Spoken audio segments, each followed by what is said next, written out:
विक्रमादित्य की अगर आपने पहली कहानी सुनी हो, वेताल 25, पहली कहानी विक्रमादित्य जाता है। सोचिए क्या शिक्षा देने का तरीका था हमारे देश में, कहानी सुनाकर संदेश देना।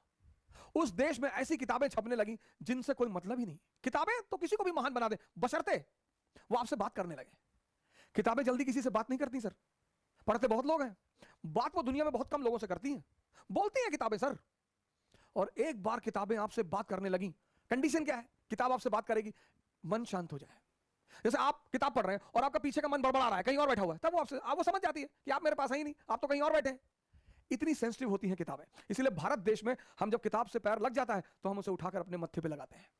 इसका भी मजाक उड़ाया गया। तो लाश ने विक्रमादित्य को कहानी सुनानी शुरू की कि एक गांव में एक आचार्य जी रहते थे, उनकी बड़ी खूबसूरत बेटी थी और उनके 3 शिष्य थे और तीनों उस लड़की को बहुत प्यार करते थे और तीनों बड़े योग्य थे। आचार्य जी को भी लगता था कि यार योग्य तो तीनों है, लड़की को भी लगता था कि योग्य तो तीनों है, तो शादी किससे करूं। बाप और बेटी दोनों बड़े कंफ्यूज थे कि विवाह किससे किया जाए।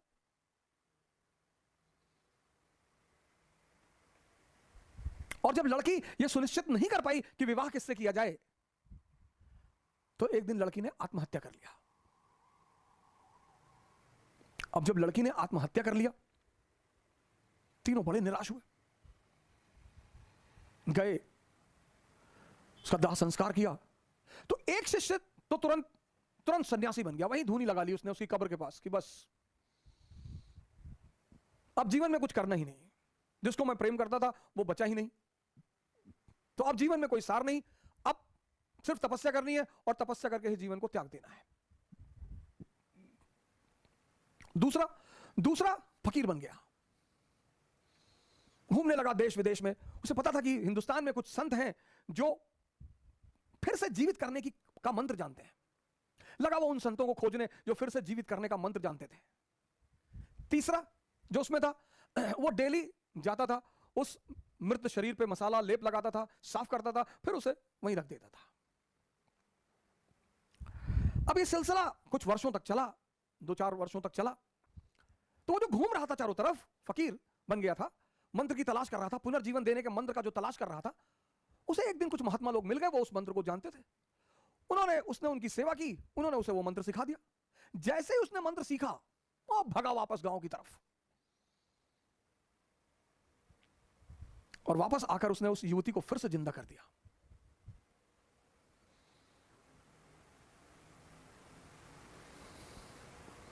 जब उसने फिर से जिंदा कर दिया, तीनों दावेदार फिर खड़े हो गए और अब तो युवती और सुंदर हो गई।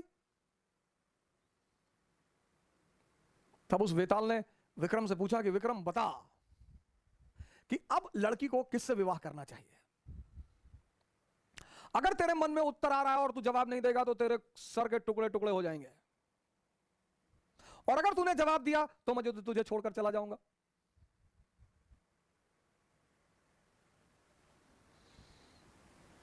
वेताल ने कहा कि अगर तेरे मन में जवाब आ रहे हैं, और ये नेचुरल प्रकृति है, हमारे सामने जब भी कोई परिस्थिति होती है, एक जवाब मन में आता है कि ये कर ले यार, नेचुरल प्रकृति है, नेचुरल जवाब आना ही है। तो वेताल ने कहा कि देख विक्रम, अगर तेरे मन में जवाब आ रहा है और तूने मुझे नहीं दिया तो तेरे सर के टुकड़े टुकड़े हो जाएंगे, और अगर दे दिया तो मैं चला जाऊंगा।